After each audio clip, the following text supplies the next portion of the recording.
Well, the Westmoreland family has called this farmland home for over a century, and now they're milking up the final months as a new development is on the way. As a third-generation farmer, Keith Westmoreland knows every inch of this property. But it's not like the farm used to be 20 years ago. We used to milk over 100 cows. Last year, they quit farming, but a decision had to be made. Was that an easy decision? No, it was not. We ran out of farmland to farm. We leased a bunch of property to grow crops.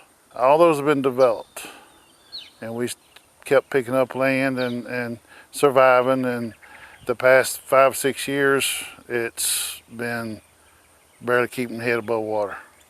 Now, the hum of tractors will fade and the sound of construction will begin, as the land that sustained their family for generations will become a neighborhood with 260 homes.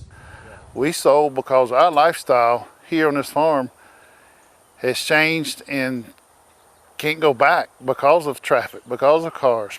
Today, Keith rides his golf cart through the same fields where he once worked early mornings and late nights, as he says goodbye. It's just home, and home's going to be hard to replace.